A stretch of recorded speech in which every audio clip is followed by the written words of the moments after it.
लाल की रामचंद्र भगवान की। ओम सहना भवतु सहनौ भुनक्तु सह वीर्यं करवावहै तेजस्विनावधीतमस्तु मा विद्विषावहै। ओम शांति शांति शांति। ओम पार्थाय प्रतिबोधितां भगवता नारायणेन स्वयं व्यासेन ग्रथितां पुराणमुनिना मध्ये महाभारतम् अद्वैतामृतवर्षिणीं भगवतीम् अष्टादशाध्यायनीम् अम्ब त्वामनुसन्दधामि भगवद्गीते भवद्वेषिणीम्। नमोऽस्तु ते व्यासविशालबुद्धिं फुल्लारविन्दायतपत्रनेत्रं येन त्वया भारततैलपूर्णं प्रज्वालितो ज्ञानमयप्रदीप प्रपन्नपारिजाताय स्तोत्रवेत्रैकपाणये ज्ञानमुद्राय कृष्णाय गीतामृतदुहे नमः।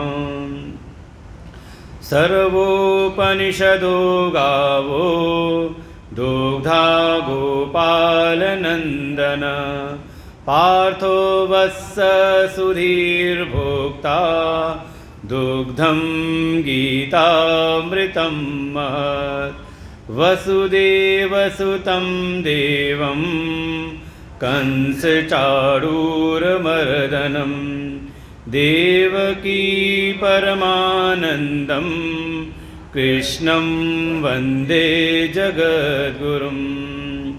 यं ब्रह्मा वरुणेन्द्ररुद्रमरुता स्तुन्वन्ति दिव्यैस्तवैः वेदैः साङ्गपदक्रमोपनिषदैः गायन्ति यं सामगां ध्यानावस्थिततद्गतेन मनसा पश्यन्ति यं योगिनो यस्यान्तं न विदुसुरासुरगणा देवाय तस्मै नमः देवाय तस्मै नमः।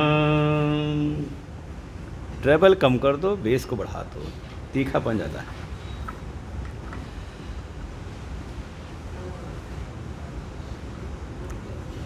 धर्मक्षेत्रे कुरुक्षेत्रे समवेतायुयुत्सवः मामका पाण्डवाश्चैव किमकुर्वत संजय। आनंद कंद सच्चिदानंद परम पुरुषोत्तम भगवान श्री राधा कृष्ण भगवान के चरणों में कोटशः नमन।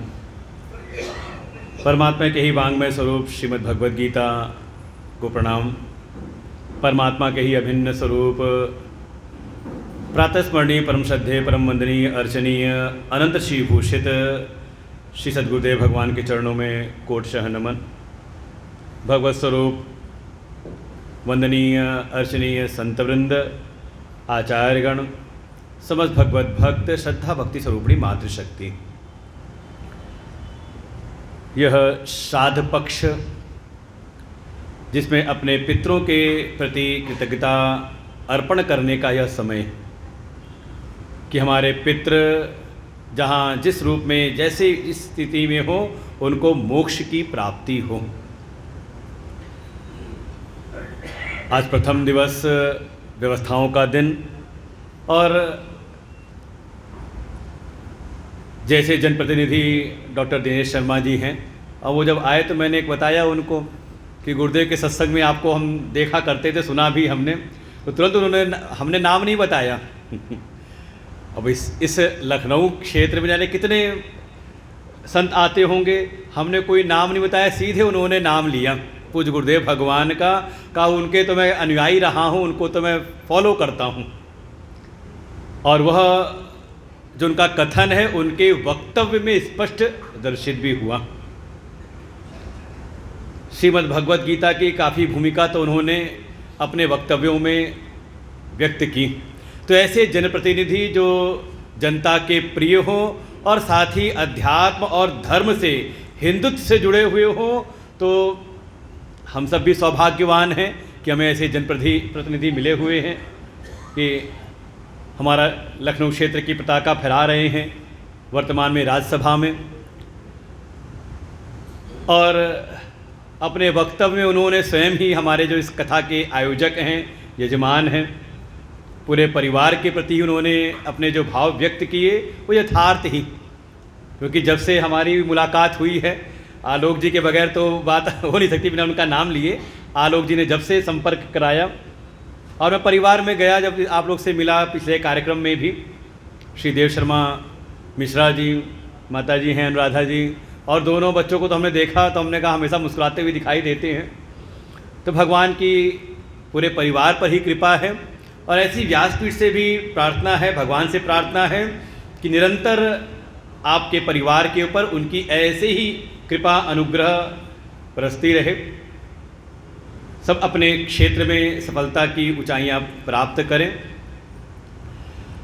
गत वर्ष भी यह कार्यक्रम हुआ था, यहाँ पर श्रीमद् भगवत गीता का 3य अध्याय कर्म योग, हम तो विस्मित कर गए थे, हमें याद कराया आलोक जी ने ही। हमें तो था कि शायद 6ठा अध्याय हुआ हो, फिर बड़ा उन्होंने पिछले कार्यक्रम का भेजा कि हमने कहा 7वां अध्याय होगा यहाँ पर। तो क्योंकि जैसा वो कह ही रहे थे कि अलग अलग स्थानों पर कोई ना कोई अध्याय के क्रम चलते रहते हैं, कहीं 7वां अध्याय पहुँच गया, कहीं 9वां अध्याय कराना है, कहीं 13वां अध्याय, ऐसे चलता रहता है। तो उन्होंने पिछला कार्ड भेजा तो उसमें देखा हाँ 3य अध्याय कर्म योग हो चुका था, और इस बार बारी है ज्ञान कर्म संन्यास योग। जो आपने कर्म योग पढ़ा है, भगवान ने उस कर्म में आगे भी एक शब्द बढ़ाया है और बाद में भी एक शब्द बढ़ा दिया है। हमें लगता है उपसर्ग और प्रत्यय दोनों लगा दिया है शब्द के आगे पीछे, कि ज्ञान कर्म संन्यास योग। और जैसा इस अध्याय का नामकरण किया गया, आप इसकी पूर्व पीठिका देखें तो इसके पहले है कर्म योग, और इसके बाद का जो अध्याय है उसका नाम है कर्म संन्यास योग। तो एक बात तो अपने चित्त में आप बैठा लीजिए कि ये जो 4था अध्याय है ये आपको कर्म योग से कर्म संन्यास में प्रवेश कराने की एक भूमिका प्रस्तुत करता है। और यही ज्ञान अगर हमारे द्वारा, अगर हमारे पितरों को प्राप्त हो जाए, देखिए क्या महिमा है इस श्राद्ध पक्ष की। ये श्राद्ध पक्ष में अपने पितरों के प्रति, जैसा मैंने कहा, कृतज्ञता अर्पित करने का समय है। हम उनके लिए जो भी हमारे धर्मशास्त्रों में जो विधियां बताई गई हैं उनके कल्याणार्थ, उसमें अगर यह ज्ञान प्राप्त हो जाए उनको, और ये है, ये 15 दिन आपके पितृ जो हैं वो आपके आसपास रहते हैं। तो अगर आप नियमित ये 5 दिवस अगर सत्संग में आ रहे हैं, सत्संग का श्रवण कर रहे हैं, तो पक्की बात है कि वो भी आपके साथ में ही। इसलिए हम मान के चल रहे हैं, यहाँ अगर 150 लोग, अगर 150-200 लोग बैठे हैं तो केवल 150-200 लोग नहीं हैं, 150-200 तो व्यक्त रूप में हैं। अव्यक्त रूप में आपकी जो पितरों की जो श्रृंखला है वो सब यहाँ उपस्थित हैं। तो अगर उनका भी हम स्मरण करके उनके प्रति इस ज्ञान यज्ञ को हम समर्पित कर लें, क्या हमें तो अपना कल्याण तो करना ही है, साथ ही अपने पितरों का भी। क्योंकि हमारा जो सनातन धर्म है ये सदैव ही इसमें महिमा रही कृतज्ञता अर्पित करने की, कि जिनके भी हमारे जीवन पर उपकार हैं, ऋण हैं, उनसे हम उऋण होने की भावना में सदैव तत्पर रहें, उनके उपकारों को हम विस्मृत ना करें, कृतज्ञता का जीवन ना हो। और देखिए, कृतज्ञता का जो जीवन है वास्तव में किसी को लग सकता है कि हाँ, हमें हमारे जीवन पर कोई फर्क नहीं पड़ा, हम आनंद में हैं, लेकिन समय बदलते देर लगती नहीं। और जो कृतज्ञता के जीवन में जीते हैं, सबके प्रति आभार का भाव। और देखा जाए तो मानव के निर्माण में कोई भी मनुष्य स्वतंत्र नहीं है अपना कल्याण स्वयं कर लेने में। और जो ये बात कह देते कि नहीं, हमने अपना जीवन स्वयं निर्माण किया है, तो लगता है कि ठीक प्रकार से उसने विचार नहीं किया। चलो, जीवन में किसी के माता पिता ना रहें तो किसी ने तो आश्रय दिया होगा, समाज के किसी व्यक्ति ने। तो जिनके भी हमें उपकार प्राप्त हुए हैं उन सबके प्रति सदैव, और ये भाव तो रहना चाहिए कि सबके प्रति होते होते कम से कम भगवान के प्रति हो जाए कि हाँ, भगवान की हम पर विशेष कृपा है कि हर परिस्थिति में, हर घड़ी उन्होंने किसी न किसी को माध्यम बनाया है हमें आगे बढ़ाने के लिए। तब आज हम वर्तमान की स्थिति में हैं। और परिवार को जब देखते हैं, और आपका तो कह सकते हैं, अब हम लगता है कि हम अगर देव शर्मा मिश्रा जी, मुन्ना मिश्रा जी को अगर कह रहे हैं कि उनके परिवार पर कृपा है, तो केवल इनके परिवार पर ही नहीं है, मतलब इनका वही एक परिवार घर नहीं, बल्कि उनका हर समय भाव रहता है पूरा त्रिवेणी नगर परिवार। और ये समझ लीजिए, यही है कर्म योग की सिद्धि जीवन में। जो आपका पिछला जो तीसरा अध्याय है, अगर आप उसको थोड़ा अगर स्वाध्याय करके आए हों, वैसे हम लोग मान के चल रहे हैं कि तीसरा अध्याय आपने पढ़ रखा है और चौथा पढ़ाना है, चौथे में प्रवेश करना है। तो तीसरा अध्याय जो कर्म योग का है, डॉक्टर साहब थे अभी दिनेश शर्मा जी, उन्होंने काफ़ी कुछ उन्होंने बातें कही। और वो तीसरे अध्याय का, जैसे उन्होंने विश्वकर्मा भगवान जी को याद किया, और साथ ही वर्तमान में जो हमारे यशस्वी प्रधानमंत्री हैं जिनका आज दिन है। आज मैं कह रहा था माता जी से ऊपर कक्ष में, कह रहा था कमरे में कि बड़ा शुभ दिन है, एकादशी भी हो गई, माता जी एकादशी करती हैं बड़े भाव से, आज एकादशी भी है। और जो सृजन के माध्यम बने ब्रह्मा जी की सृष्टि में विश्वकर्मा जी, आज उनका भी दिन है। और साथ ही हमारे देश को विकसित भारत बनाने का जिनका स्वप्न है, ऐसे यशस्वी प्रधानमंत्री। और देखें, जब से वो आए तो निर्माण तो हुआ है, और तेज गति से हुआ है, क्योंकि उस गति का अनुभव हमने खूब किया है भ्रमण करते हुए। कि जहाँ, अब समझ लीजिए, ये पहले कल्पना में था कि हम सुबह जाएं बनारस, और बनारस से भी आगे, बनारस होते हुए चले जाएं हम आगे चंदौली तक, मुगलसराय तक जाएं, और शाम को ही वापस लौट लें, 3-4 घंटा वहाँ लोगों से मिलकर के अपने कार्यक्रम करते हुए। ये स्वप्न था, लेकिन कल संभव हुआ। क्यों? क्योंकि वास्तव में प्रगति तो है। तो ऐसे हमारे यशस्वी प्रधानमंत्री, उनको भी। और आज आपको कल्पना नहीं कि हमारे संतों के कितने वो प्रिय हैं। आज के दिन हमारे जो संतों की एक सर्वोच्च संस्था है, अखिल भारतीय संत समिति, जिसके अध्यक्ष का, उत्तर प्रदेश अध्यक्ष का दायित्व हमारे पूज्य गुरुदेव भगवान के पास है। अखिल भारतीय संत समिति पूरे भारतवर्ष में जितने भी शक्ति पीठ हैं, जितने ज्योतिर्लिंग हैं, और भी जो ऐसे कोई सिद्ध स्थान हैं देवी या देवता के स्वरूप का, तो वहाँ सब आज उनके लिए एक साथ दिन में आज प्रातः काल सब जगह उपासना की गई।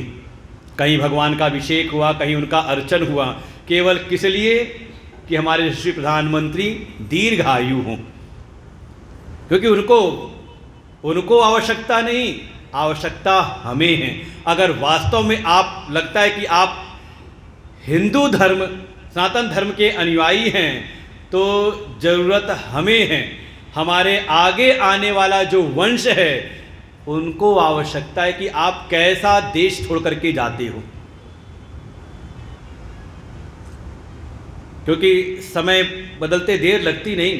कैसा समय देखा हमने है, और आज क्या समय हम देख रहे हैं। पूरे विश्व में अगर हिंदुत्व की, सनातन धर्म की अगर पुनर्स्थापना हुई है तो ये इस स्वर्णिम काल के हम सब साक्षी बन रहे हैं। और आज तो बताया हमारे भाई, आज एक जनप्रतिनिधि आए जिन्होंने हमारे लखनऊ महानगर की पताका फहरा रहे हैं राज्यसभा में, पूरे देश भर में, और हम सब बड़े गौरवशाली हैं कि हम ऐसे परिवार में आ गए हैं। त्रिवेणीनगर परिवार और लखनऊ के ही यशस्वी हमारे शुभ्रांशु शुक्ला जी, जिन्होंने हमारे देश की पताका जाकर के अंतरिक्ष में फहरा दी। और देखिए, इन सब के मूल में कहीं ना कहीं भावना है कर्मयोग की, तभी कोई इतना बड़ा कार्य कर सकता है। आप पहला, दूसरा अध्याय और तीसरा अध्याय समझ लीजिए संक्षेप में। दूसरे अध्याय का सार बता दिया था डॉक्टर साहब जी ने, अगर आपने ध्यान दिया हो तो, जहां से भगवान ने उपदेश प्रारंभ किया। अशोचानन व शोचस्तम प्रज्ञावादांश भाससे गतासून अगतासूंश्च नान शोचन्ति पंडिता। इसी श्लोक का भाव उन्होंने अपने वक्तव्य में कहा था कि अगर किसी को आगे बढ़ना है, समझदार है, तो ज़्यादा भूत को चिपका करके ना रहे। उन्होंने यही बात कही कि मैंने भूत बना नहीं, मैं मंडराया नहीं, अपने कार्य में लगा। और बहुत ज़्यादा भविष्य की, ना तो भूत को हम चिपका करके रखें, उसमें ना आसक्त हो, और ना ही भविष्य की बहुत ज़्यादा चिंता करें, बल्कि वर्तमान में जो अपने कर्तव्य हैं, अपने दायित्व हैं, उस पर हमारी दृष्टि बनी रहे। ये भगवान ने यहाँ से प्रारंभ किया। गतासून अगतासूंश्च नान शोचन्ति पंडिता। वास्तव में वही पंडित है। पंडित माने शर्मा मिश्रा वाला पंडित नहीं यहाँ जो गीता का पंडित है, कहा जिसकी पंडा बुद्धि हो, जिसकी बुद्धि विवेकवती हो, जो वास्तव में जिसने साधु संगति की है, सत्संग किया है, सत्संग से जिसका विवेक जगा है, वास्तव में वो है पंडित श्रीमद् भगवद गीता का। तो ऐसा जो पंडित है वो दो चीज के लिए कभी शोक नहीं करता। गतासून, जो बीत चुका है, और या जो अभी नहीं बीता है, बीतने वाला है भविष्य, इसके प्रति शोक नहीं करता, बल्कि भूतकाल से शिक्षा प्राप्त करता है, अनुभव प्राप्त करता है, भविष्य के प्रति लक्ष्य निर्धारित करता है, और वर्तमान में अपने कर्तव्य का पालन करता है। ये है विवेकी समझदार की पहचान। और जो तीसरा अध्याय जिसको कहा कर्म योग, कर्म योग को अगर एक पंक्ति में कहा जाए, कई सारे दृष्टांत सामने मैंने अभी रखे हैं, एक ही बात कही जाए, अपने व्यष्टि संकल्प को समष्टि संकल्प में विलय कर देना, यही है कर्म योग का सार। जैसे कोई परिवार में रहे, लेकिन हर क्षण उसकी दृष्टि अपने ऊपर हो कि मेरा कैसे काम बने परिवार में, तो क्या स्थिति हो जाएगी। और परिवार में चार हो, चारों की स्थिति हो जाए तो कह सकते हैं मकान है लेकिन परिवार नहीं है। उसको हम कहते हैं जैसे सराय होती है, धर्मशाला होती है, वहाँ भी लोग आकर के निवास करते हैं, भोजन इत्यादि करते हैं, लेकिन सबके अपने अपने लक्ष्य हैं, अपने अपने उद्देश्य हैं, और उद्देश्य की पूर्ति हुई और सब अपने अपने रास्ते। लेकिन जब किसी चार दीवारी के अंदर रहने वालों का उद्देश्य एक हो जाए, अपनी व्यक्तिगत इच्छा को, अपनी चाह को कोई परिवार की बढ़ोतरी के लिए विलय कर दे। और देखो, जो पहले होता था, कई अभी भी है, ऐसा नहीं, हम कई बार, जो समझदार है वो कई बार अपनी इच्छाओं को किनारे कर देता, नहीं परिवार मुख्य है, तो वहाँ पर सुख समृद्धि आने में देर नहीं लगती। जैसे परिवार में अगर हर व्यक्ति अपने स्वार्थ के लिए जिए तो परिवार विखंडित होने लगता है। ये समस्या आज वर्तमान की यही है। सबकी अपनी महत्वाकांक्षाएं, सबकी अपनी इच्छाएं, परिवार आज टूटने लगे। यही चीज़ देखें तो समाज में भी, समाज में देखो, वर्ग रहित समाज की आप कल्पना कहीं कर नहीं सकते। अगर समाज है तो वहाँ वर्ग होंगे। कोई समाज आप वर्ग ही नहीं कर सकते, किसी न किसी आधार पे वर्ग बन ही जाएगा वहाँ पर। हम कहें आप ठीक है जिस वर्ण, क्योंकि हमारा चौथे अध्याय में सब विषय आने हैं, वर्ण व्यवस्था, कई बार उसको ठीक प्रकार से समाज को नहीं समझाया गया तो ये सारे वैमनस्य प्रकट हुए हैं। कोई समाज वर्ग रहित नहीं रहता।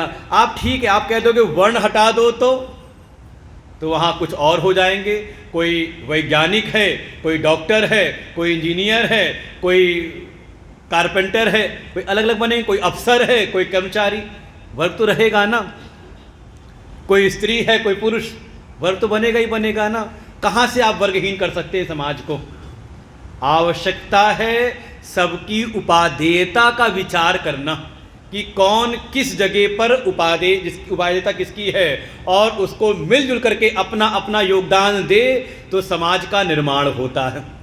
और अगर समाज के सभी वर्ग अपने अपने हितों की बात करने लग जाएं, केवल अपने वर्ग के विषय में सोचें, तो देखिए समाज में विखंडन उत्पन्न होता है। और यही आजकल के हमारे नेता लोग करते हैं।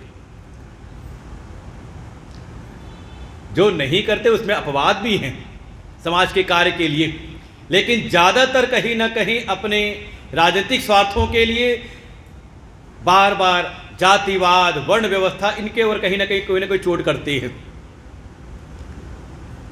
ये तो कह सकते हैं हमारे प्रधानमंत्री जी, और उत्तर प्रदेश भी सौभाग्यशाली है हमारे योगी जी, जो सबको एक चीज़ में पिरोने के लिए कहते हैं, हिंदुत्व को आगे लेकर के चलते हैं। और देखो समाज में भ्रम हमारे ही धर्म में ज़्यादा फैलाया गया है, उनके यहाँ नहीं है। वो आपस में चाहे जैसे भी लड़ते झगड़ते रहें, लेकिन जैसे ही सामने कोई और हो वो तुरंत एक हो जाते हैं। हमारे यहाँ कहीं ना कहीं समस्या तो है, समझने की आवश्यकता है। यही है कि अपने वर्ग के हित को हम समाज के, राष्ट्र के निर्माण के हितों में हम लगा दें। इसी का नाम कर्मयोग है। अपनी सूक्ष्म वृत्तियों को, अपने स्वार्थ को हम परमार्थ के कार्य में विलय कर दें, इसी का नाम है कर्मयोग। भगवान श्रीमद् भगवद गीता में जब उन्होंने कर्मयोग के सिद्धांत को स्थापित किया तो स्पष्ट रूप से कहा, यज्ञार्थ कर्म करो, यज्ञ की भावना से कर्म करो। यज्ञ अर्थात त्याग की भावना से कर्म करो। जब कोई केवल अपने लिए सोचने लगता है, केवल अपने लिए जीने लगता है, तो समझ लें उसका ही फिर पतन होता है। वो मनुष्य से असुर बनने की तैयारी पर चल पड़ता है, आसुरी मार्ग पर चल पड़ता है। और किसी के भीतर अगर अपने से उठ करके परिवार से बढ़ के समाज, पूरे राष्ट्र, पूरे विश्व के कल्याण के लिए कोई अगर आगे निकले, तो समझ लें वही देवत्व के मार्ग पर चल पड़ता है। अब चर्चा पहले तो कई सारी बातें दिनेश शर्मा जी कह रहे थे, तो उन्होंने कहा मुन्ना भैया के ऊपर कि अब आप मुन्ना नहीं रहे, तो हमारे मन में आया कि उनका एक नाम और भी है, देव शर्मा। वास्तव वो देवत्व के मार्ग पर हैं, जिसके भीतर सदैव ये भाव रहे कि पूरा ये जो क्षेत्र है ये मेरा परिवार है, तो वास्तव में ये देवत्व की स्थिति है। नहीं तो देखें सबके भीतर नहीं आता। ज़्यादातर समाज में एक सामान्य स्थिति क्या है, अरे मैं और मेरा परिवार, वही बड़ा संकीर्ण हो गया है। हम दो, हमारे दो, जिन हमारे दो में माता पिता नहीं आते। हाँ, लेकिन अपेक्षा रहती कि हमारे बच्चों में ये बात बनी रहे। देखो आप स्वयं कैसा जीवन जी करके आदर्श स्थापित कर रहे हो, वही आपको भविष्य में मिलता है। तो कर्मयोग सीधे कह सकते हैं अपने व्यष्टि हितों को, अपने व्यष्टि सोच विचार को आप समष्टि के लिए समर्पित कर दें। और भगवान ने इसी सिद्धांत को आगे बढ़ाते हुए जब कर्मयोग का उपसंहार किया है, तो भगवान स्पष्ट रूप से कहते हैं, मयि सर्वाणि कर्माणि सन्न्यस्य अध्यात्म चेतसा। पहले अपने चित्त को हम आध्यात्मिक बनाएं। जो भगवान हैं, जो हमारे इष्ट हैं, उनको आध्यात्मिक कहते ही भाव आना चाहिए। वो हमारे इष्ट केवल विग्रह में सीमित नहीं हैं, बल्कि वो जो हमारे इष्ट हैं, हमारे आराध्य देव हैं, वे जगत की आत्मा हैं। और जब उनके प्रति ये भाव बन जाता है कि वो कण कण में व्याप्त हैं, और ऐसा आने के बाद जब वो उनके प्रति कर्म करता है तो केवल अपने लिए नहीं बल्कि सारे जगत के कल्याण के लिए कर्म करता है। भगवान ने इस आधार पर कहा अपने चित्त को आध्यात्मिक बना करके अपने जो भी कर्म हैं वो मेरे लिए समर्पित कर दो, मुझ में समर्पित कर दो। अर्थात अपने व्यष्टि संकल्पों से अब तुम समष्टि के संकल्पों में आ जाओ, ईश्वरी संकल्पों में आ जाओ। और देखें, ईश्वर का जो सिद्धांत है वो किसी व्यक्ति में नहीं है। हाँ, भावना है कि जो हमारे आराध्य हैं उनकी हमें सेवा करनी है तो हम किसी विग्रह में करते हैं, लेकिन ऐसा हमारा भाव बन जाए उनकी उपासना करते करते कि जो अपने आराध्य हैं, जो अपने इष्ट हैं, उनका दर्शन हमें कण कण में होने लग जाए। सिया राम मैं सब जग जानी, करो प्रणाम जोर जुग पानी। निज प्रभु मैं देखई जगत, के ही संग करो विरोध।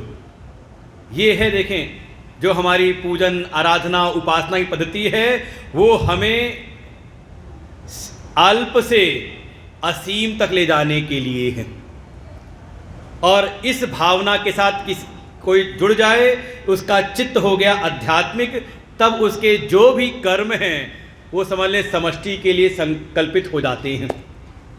अपनी सोच का विस्तार करना, अपने कर्म को समष्टि के लिए करना, इसी का नाम है कर्म योग। भगवान की आराधना भी करें, पूजन भी करें तो केवल अपने लिए नहीं बल्कि जगत के कल्याण के लिए। और देखो, हमारी ये अनादिकालीन परंपरा है, हमारी ऋषियों की परंपरा है, ये किसी और धर्म में आपको नहीं मिलेगी ये भावना। हमारे सनातन धर्म के ऋषि मनीषी इस प्रकार की भावना करते हैं कि सर्वे भवन्तु सुखिनः, सर्वे सन्तु निरामयाः, उदारचरितानां वसुधैव कुटुम्बकम्। इस भावना में कोई आ जाए, ऐसा जीवन हो जाए, बहुत हमारे संकल्पों में, हमारी इच्छाओं में संकीर्णता न हो, ये संकीर्णता का दायरा टूट जाए, थोड़ा विस्तार हो जाए, केवल अपने लिए नहीं, केवल अपने छोटे परिवार के लिए नहीं बल्कि अपने परिवार का दायरा बढ़ जाए, तो समझ लें उसी का जीवन है, वो कर्म योगी कहलाता है। और ऐसी कर्म योग की साधना हो तो वही फिर आगे चल करके कर्म बंधनों से मुक्त हो जाता है। और जो बात कही बिल्कुल सत्य है कि हमारे यहाँ मुक्ति, हाँ, ये नहीं कह सकते कि मरने के बाद नहीं, विदेह मुक्ति की बात भी है, क्रम मुक्ति की बात भी है, लेकिन उससे ज़्यादा जो महिमा है, जो जीवन रहते रहते मुक्ति का आनंद प्राप्त कर ले, जीवन मुक्त की स्थिति प्राप्त कर ले। मरने के बाद भी अगर उसकी साधना है तो उसके लिए शास्त्र ने गतियाँ बताई हैं। क्रम मुक्ति थोड़ा उसमें समय विस्तार ज़्यादा होता है, लेकिन अगर किसी पर सद्गुरु कृपा हो जाए तो उसके जीवन रहते रहते उसको मुक्ति का आनंद प्राप्त होता है। और उसका लक्षण यही है, उसका जीवन अल्प के लिए है या उसने अपनी अल्पता का त्याग करके भगवान को सामने रख लिया, भगवान की सत्ता को स्वीकार कर लिया है, तो उसको जीवन मुक्ति का अनुभव होता है। और उसमें बंधन है यही कर्म का बंधन।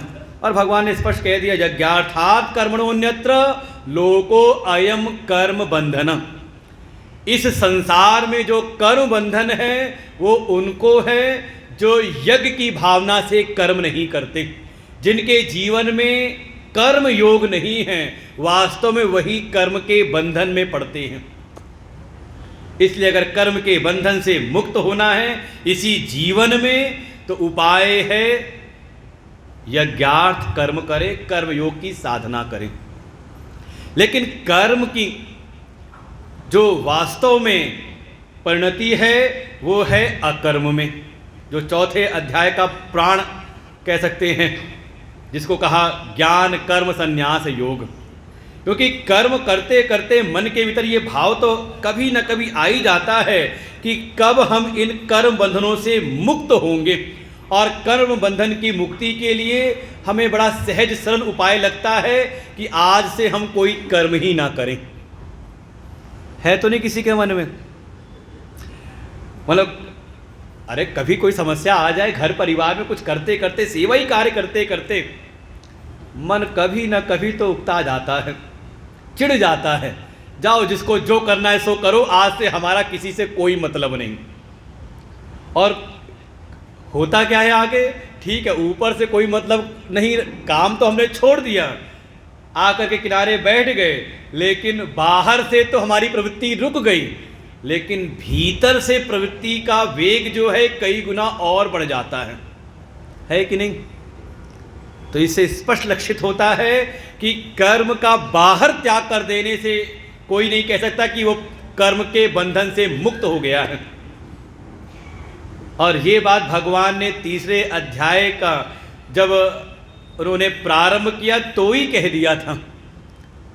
नैष्कर्म जीवन का लक्ष्य है, अर्थात कर्म शून्यता, कर्म का अभाव जीवन में हो जाए, ये मनुष्य का लक्ष्य है।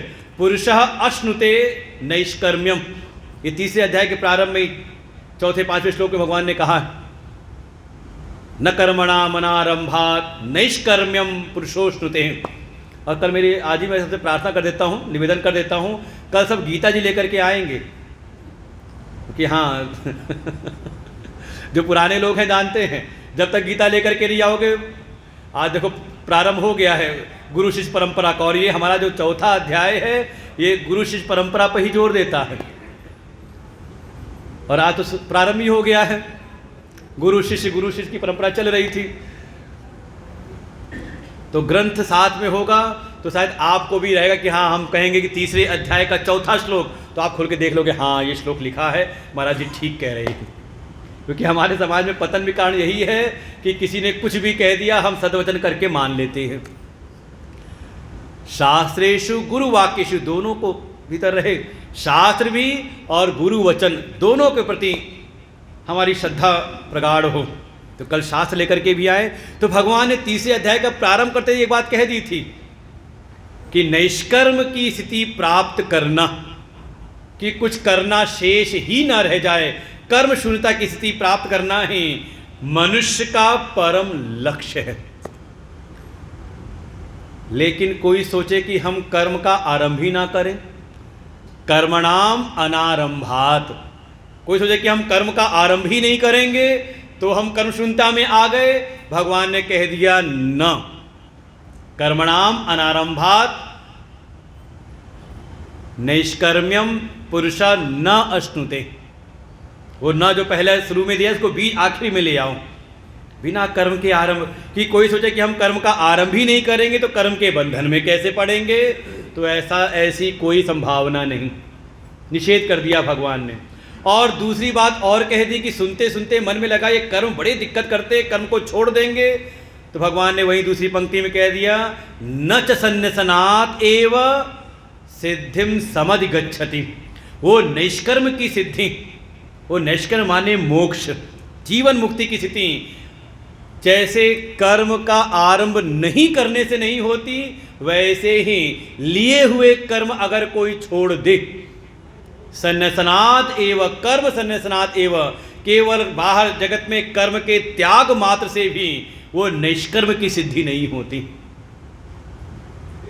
लेकिन दूसरी बात भी मन के भीतर, क्योंकि अर्जुन ने बात भगवान से पूछी बार बार, उसके मन के हृदय, और भगवान तो स्वयं अंतर्यामी हैं, हम सबके भीतर जो कोई संशय हो सकता है भगवान ने गीता में उसका निवारण पहले से कर रखा है।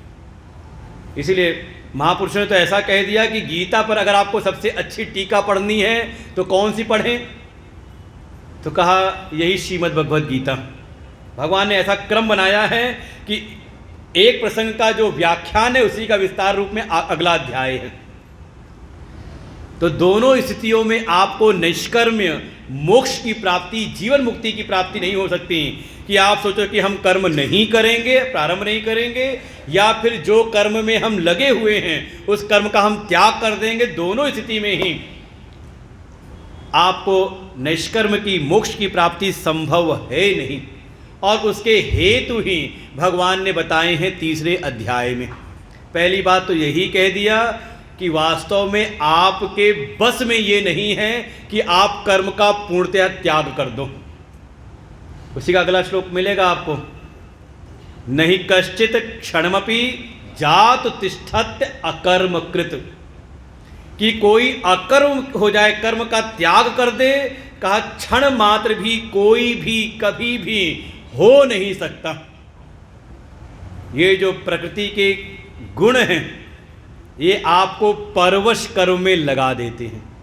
जैसे मैंने एक दृष्टांत रूप में कहा था मैंने कि हम बाहर से तो कर्म का त्याग कर देते हैं, लेकिन भीतर जो अंतर्मन है वो दुगने वेग से क्रियात्मक हो जाता है, हमारे बस में नहीं है। तो उपाय क्या है? कर्म नहीं बल्कि कर्म योग करें।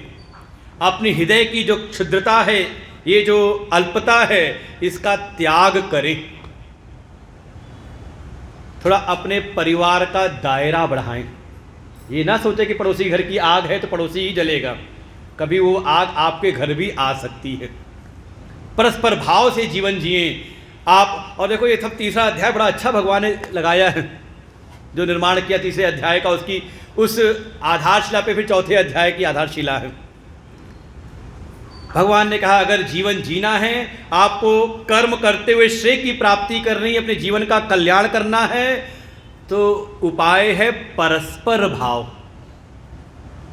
परस्परम भावयन्तः श्रेयः परम वाप्स्यथ। परस्पर भाव से जीवन जिए।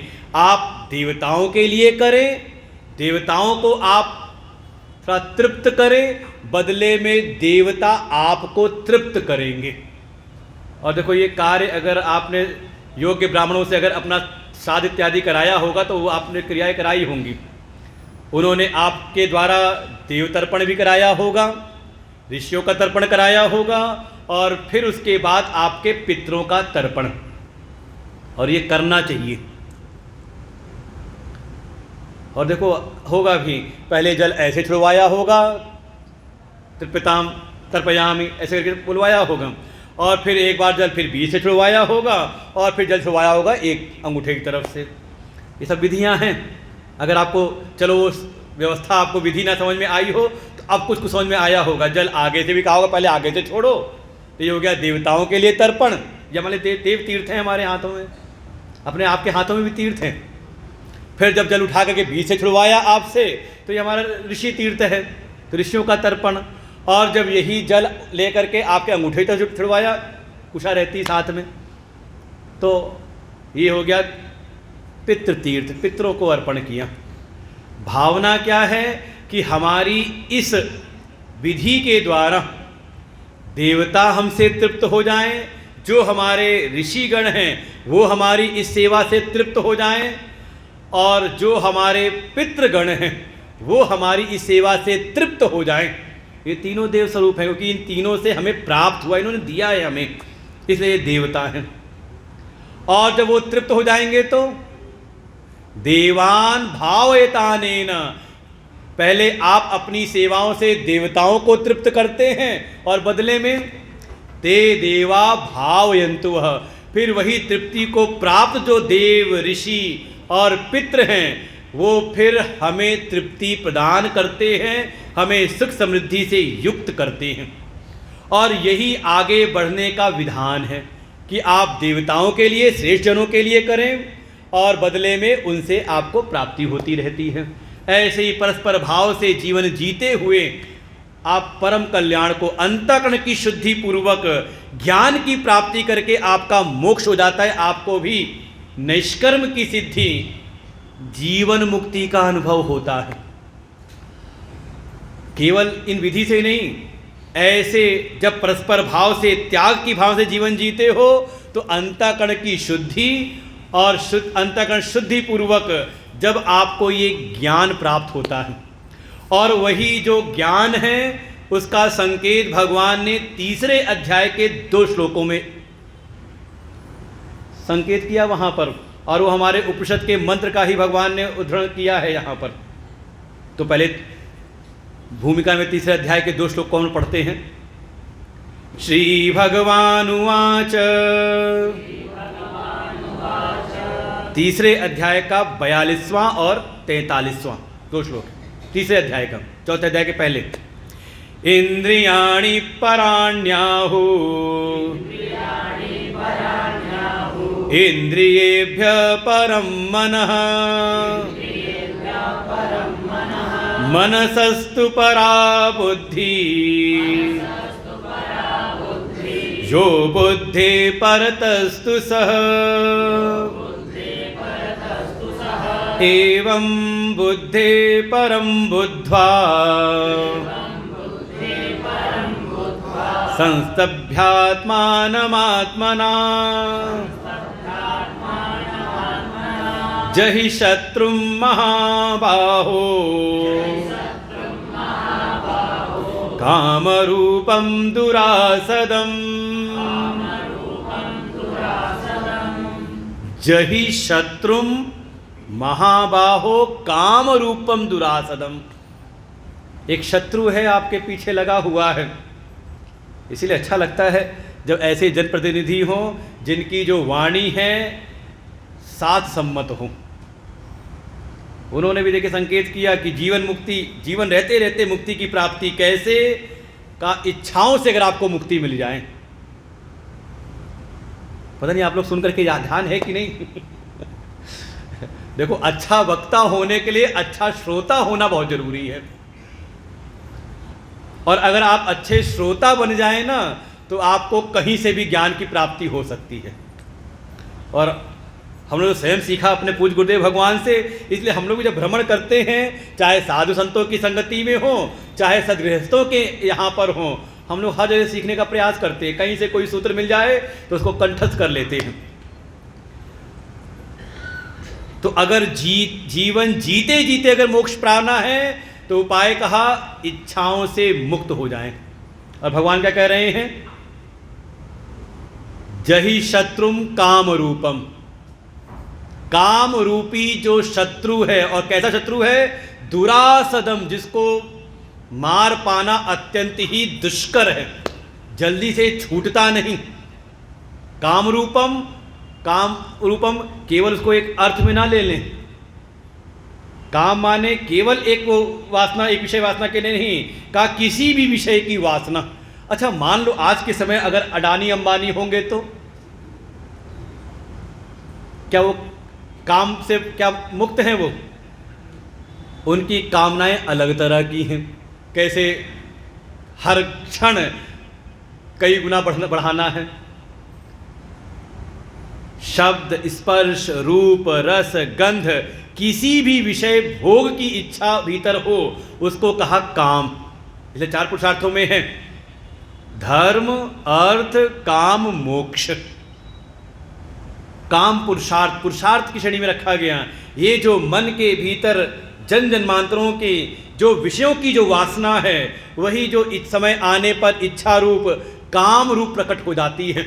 यही सबसे बड़ा शत्रु है आपके बंधन का मुख्य। अगर कोई हेतु है तो वो कामनाएं हैं आपके मन की। भगवान कह रहे हैं इस कामना को तू बिल्कुल मिटा दे। जहि शत्रुम, इसका तू अच्छी प्रकार से तो इसको त्याग कर दे। कैसे होगा? का किसी कर्म के द्वारा नहीं, कर्म की साधना, कर्म योग की साधना के द्वारा अंतःकरण का निर्माण, ऐसे अंतःकरण की शुद्धि प्राप्त हो, निर्मलता हो, जिसमें ये विचार उत्पन्न हो जाए। हम बहिर्जगत से थोड़ा अंतर जगत में विचार करने लगे। इंद्रियाणि पराण्याहु, ये जो बाहर जगत का, जो दृश्य जगत के जो पदार्थ हैं, जो विषय हैं, इससे इंद्रियां हमारी श्रेष्ठ हैं, पर हैं। पर माने इससे श्रेष्ठ हैं, अंतरतम हैं, सूक्ष्म हैं। फिर ये जो इंद्रियां हैं, इंद्रियेभ्य परम मनः। देखो, यही है ध्यान में जाने की प्रक्रिया। कैसे हम अंतर्मुखी हों। ये जितना कुछ भी दृश्य जगत है, दृश्य के अंतर्गत केवल नेत्र का ही विषय रूप नहीं, कान का विषय शब्द, ये भी दृश्य। जो कुछ भी इंद्रियों के द्वारा जाना जाए वो सब दृश्य के अंतर्गत है। ये इंद्रियों के जो बाह्य विषय हैं, इससे इंद्रियां सूक्ष्म हैं, श्रेष्ठ हैं, अंतरतम हैं। उन इंद्रियों से भी जो मन है वो श्रेष्ठ है, अंतरतम है, सूक्ष्म है। मन जिस इंद्री के साथ लगता है आपको उसी इंद्री विषय का ज्ञान होता है। जैसे अगर आप यहाँ बैठे हो और आपकी इंद्री, आपका मन जो है, अगर आपकी श्रोत इंद्री के साथ ना हो तो चाहे मैं यहाँ कितना भी बोलता रहूँ आपको कुछ, ठीक है, शब्द कानों में जा रहे होंगे, वो एक अभिव्यंजना कर रहे होंगे शब्द की, कोई ध्वनि कर रहे होंगे, लेकिन अगर आपका मन कान के साथ नहीं है, कहीं और है, तो उतने क्षण क्या बोला गया आप ना विस्मृत कर जाओगे, ध्यान नहीं रहेगा। तो मन इंद्रिय से श्रेष्ठ है। सारे जगत के जो दृश्य हैं, विषय हैं, उनको हम इंद्रियों से जानते हैं। इंद्रियों का भी जो भी है वो भी दृश्य बनती हमारे मन के द्वारा उसका भान होता है। आगे कहा मनसस्तु परा बुद्धि। देखो भीतर जा रहे हैं, बाहर से भीतर जाने की यही विधि है ध्यान में।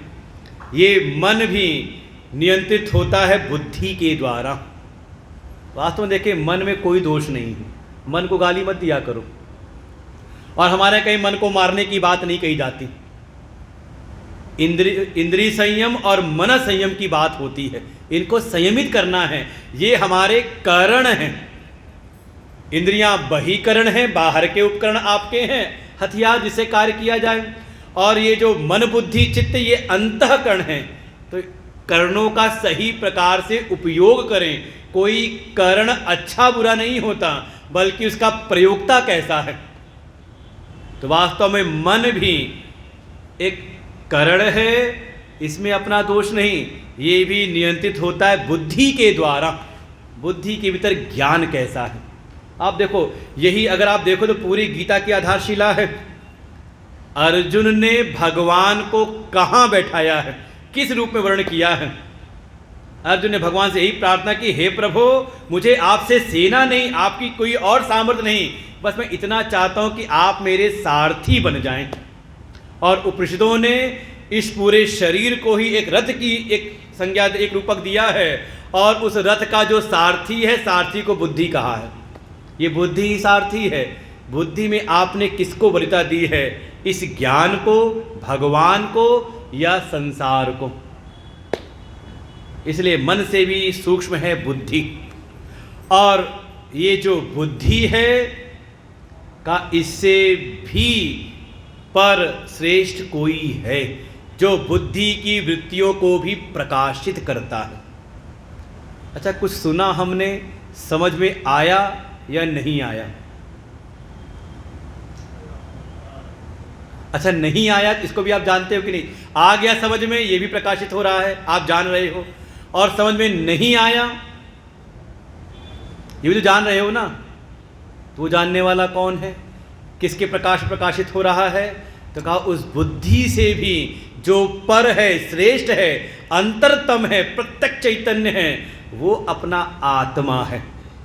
इसलिए एवं इस प्रकार से विचार करते हुए बुद्धे परम बुद्धा, बुद्धि से भी श्रेष्ठ परम अंतरतम उस आत्मा को जान लो।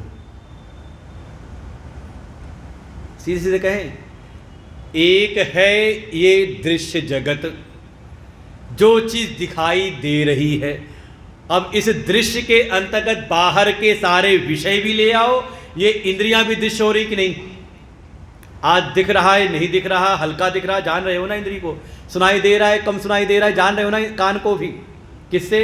का ये भी दृश्य बन रहा है। मन सुखी दुखी, ये भी देखो जाना जा रहा है मन। और बुद्धि का भी ज्ञान, मूर्ता स्थितियां, समझदारी, अविवेक की स्थिति सब समझ में आ रही ना। बुद्धि सब क्या हो रहे हैं?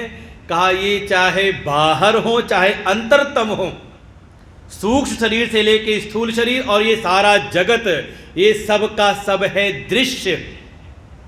जो दिखाई दे रहा है ये सत्य नहीं है, बल्कि जिसको दिखाई दे रहा है, देखने वाला मत कह देना उसको। देखने वाले को तो गड़बड़ी हो जाएगी, नीचे आ जाओगे। जिसके प्रकाश में प्रकाशित हो रहा है, वो जो अपना अंतर्चेतन आत्मस्वरूप है, वो सत्य है, उसमें आप अवस्थित हो जाओ। संस्तभ्य आत्मानम आत्मना, आत्मा द्वारा अपनी आत्मा में ही स्तंभित हो जाओ, स्थित हो जाओ। यही है परम स्थिति। यहाँ पहुँचना है और यहाँ पहुँचाना ही इस श्रीमद् भगवद गीता का परम प्रयोजन है।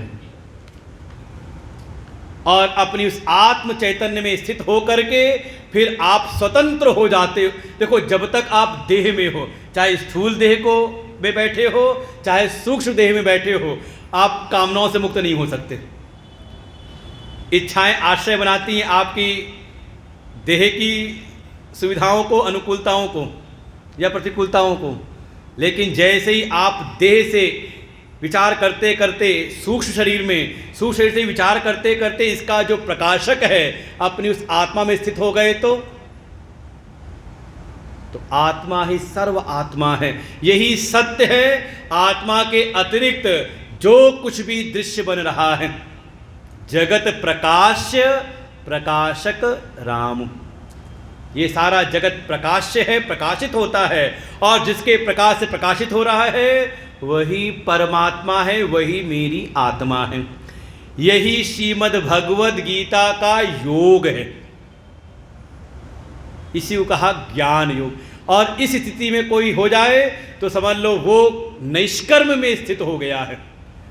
उस आत्म भाव में स्थित होकर के ही कोई कर्म शून्यता की स्थिति में आ सकता है। और जब तक ये स्थिति नहीं आई है तो वो कर्म त्याग कर दे, छोड़ दे, वो निष्कर्म में नहीं पहुंच सकता। तो वहां पहुंचाना इस श्रीमद् भगवद गीता का परम योग है। इसीलिए भगवान इस सूत्र को, ये जो आखिरी में तीसरे अध्याय कर्म योग का पूरा विवरण करते हुए जो आखिरी में जिस सिद्धांत पर लेकर के आए, भगवान अब उसी की स्तुति करते हैं। अब पढ़ लेते हैं चौथे अध्याय के 3 श्लोक। श्री भगवानुवाच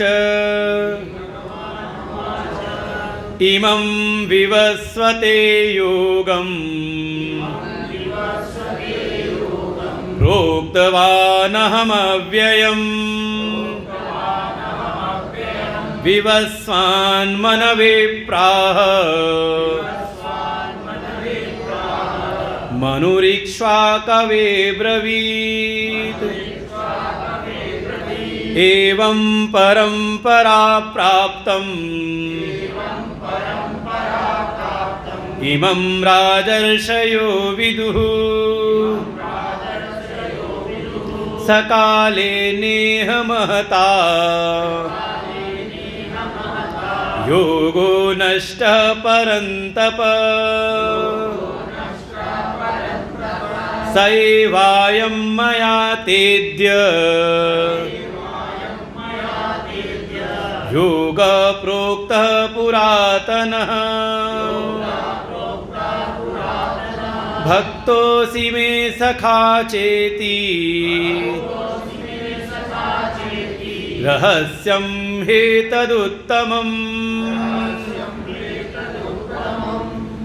भगवान जैसे यहाँ पर भूमिका लगा रहे हो, यहाँ पर एक प्रतिज्ञा कर रहे हैं, इमम योगम, और ये एक वचन में कहा है। इससे तात्पर्य आप समझ लीजिए यही है कि इस श्रीमद् भगवद गीता में कई योग नहीं हैं। जो कर्म योग, भक्ति योग, ज्ञान योग, ये जो कुछ भी योग आप सुनते हो वो विभाग के बारे में हमारे गुरुदेव ने बताया, हमने भी बताया है कि गीता जी के पहले 6 अध्याय कर्म योग, कर्म परक है कर्म योग, फिर मध्य के 6 अध्याय 7वें से 12वें भक्ति योग का सिद्धांत प्रतिपादित करते हैं, और फिर समापन के जो 13वें से लेकर के 18वें तक है वो ज्ञान योग के सिद्धांतों को। तो कहा ये सारे जितने कर्म, भक्ति, ज्ञान योग हैं ये अनुसांगिक हैं, उसके एक अंग के रूप में हैं। मूल है ये ज्ञान, जिसको भगवान ने 2 श्लोकों में स्थापित किया, अपने आत्म स्वरूप में अवस्थान।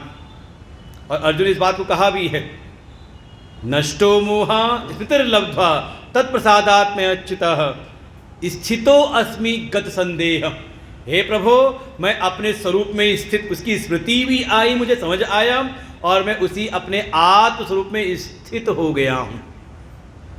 अर्थात श्रीमद् भगवद गीता का जो परम प्रयोजन है वो है आत्म स्वरूप में अवस्थान।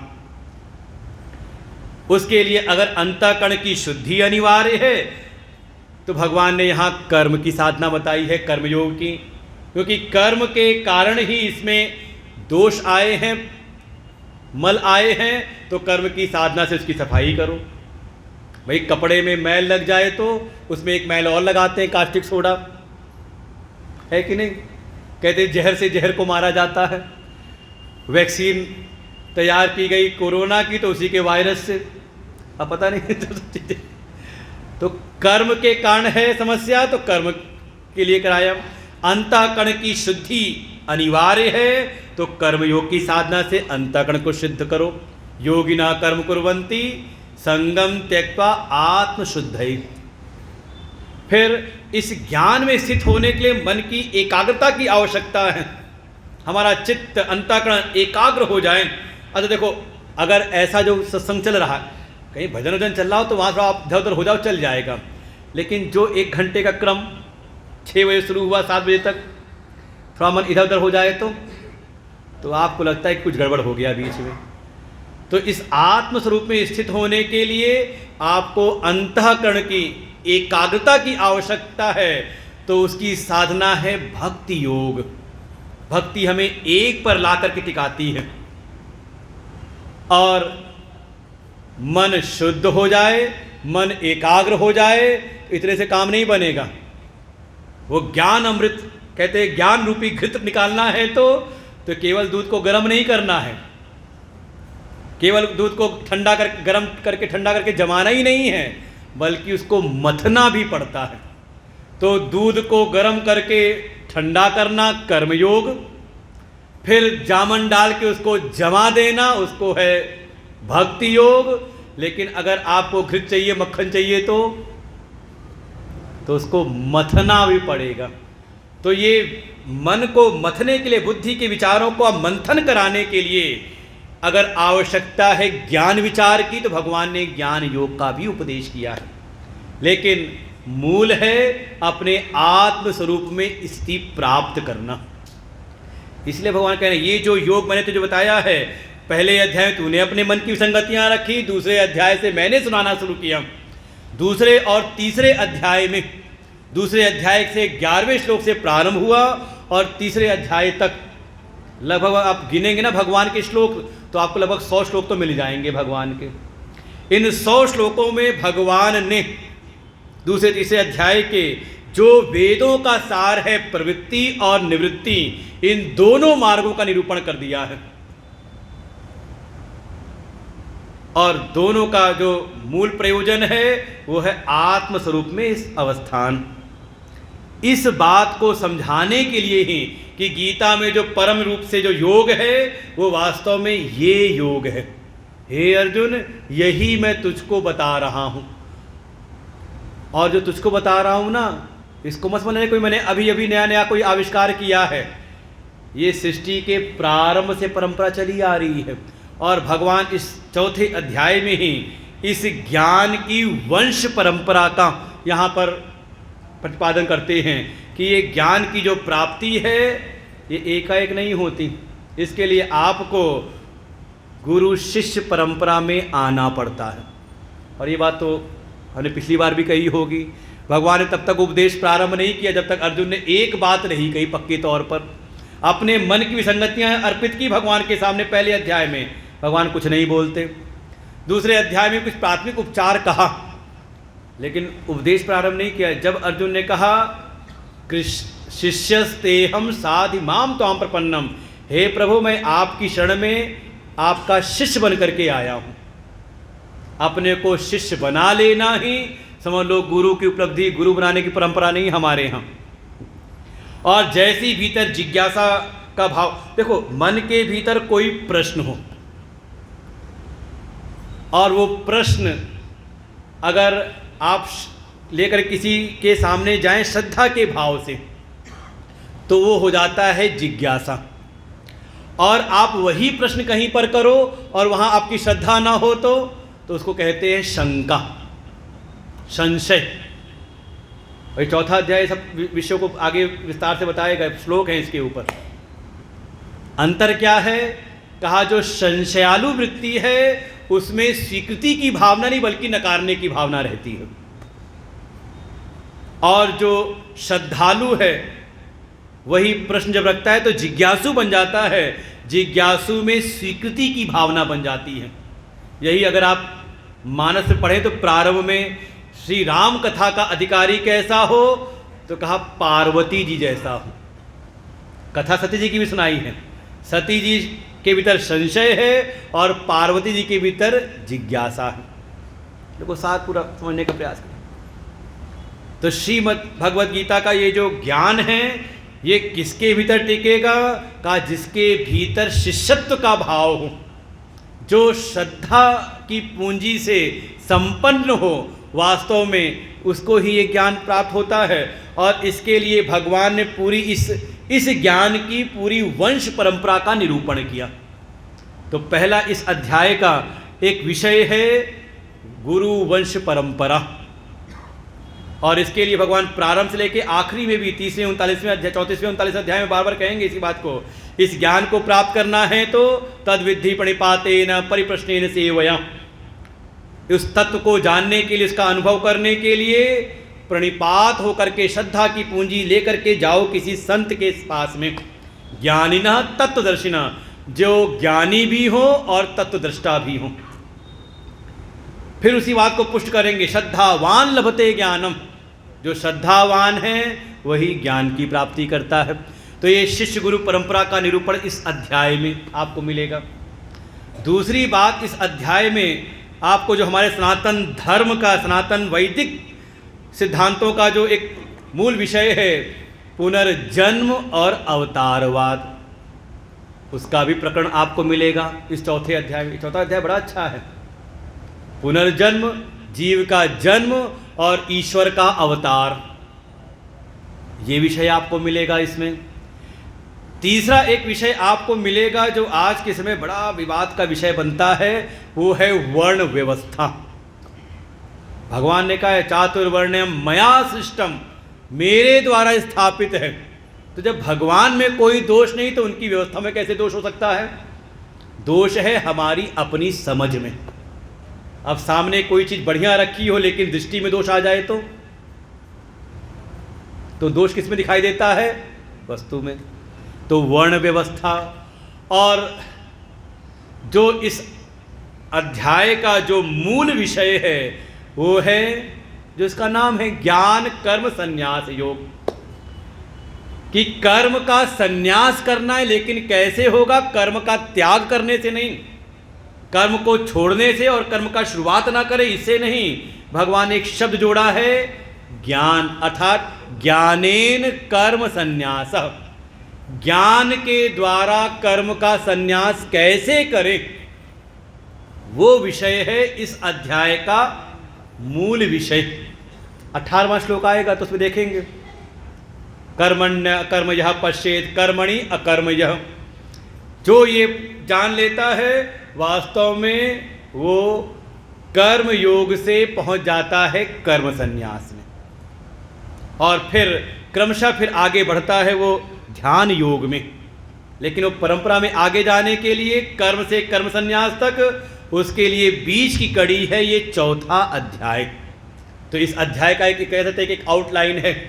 एक तो ज्ञान की गुरुवंश परंपरा, गुरु शिष्य परंपरा, संप्रदायवित होना चाहिए, तब वो संप्रदायवित होने पर ही हमारे संशय भंग होते हैं।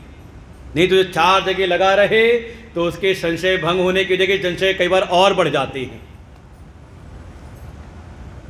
दूसरा कहा पुनर्जन्म और अवतारवाद, यह विषय है वर्ण व्यवस्था, और इसी में भगवान के अकर्ता स्वरूप को दिखाते हुए हम भी कैसे इस भाव में आ जाएं, उस ज्ञान की दृष्टि से कैसे हम कर्म संन्यास की प्राप्ति करें, ये इस अध्याय का मूल विषय है। तो हम लोग कल से श्रवण करेंगे। आज पहला दिन भूमिका का दिन था, व्यवस्थाओं का दिन, लेकिन कल से बिल्कुल ठीक हम 5 बजे आज भी आ गए थे, अपने समय पूर्व समय आ गए थे। पिछली बार हमारा ऐसा अनुभव था कि हम जिस दिन भी टाइम से निकलते थे रोज़ लेट होते थे ट्रैफिक में, तो हम इस बार आज आधे घंटे पहले ही पहुंच गए थे। इस बार कि 5 ही दिन हैं, 5 दिन में ही आपको इस अध्याय में 43 श्लोक होंगे लगभग। तो आप एवरेज निकाल लो कि एक दिन में कितने श्लोक पढ़ने हैं हमें। तो जब अगर आप समय पूरा दोगे तो पूरा तभी हो पाएगा जब आप टाइम से आओ। 42 श्लोक हैं, 43 श्लोक तीसरे अध्याय में, तो 42 श्लोक हैं। आज एक दिन निकल गया, बचे 4 दिन, मतलब हर दिन हमें एवरेज 10 श्लोक पढ़ने हैं। तो ग्रंथ भी गीता जी लेकर के आए, गीता प्रेस की मिल जाती है, अर्थ के साथ भी बिना अर्थ के साथ भी।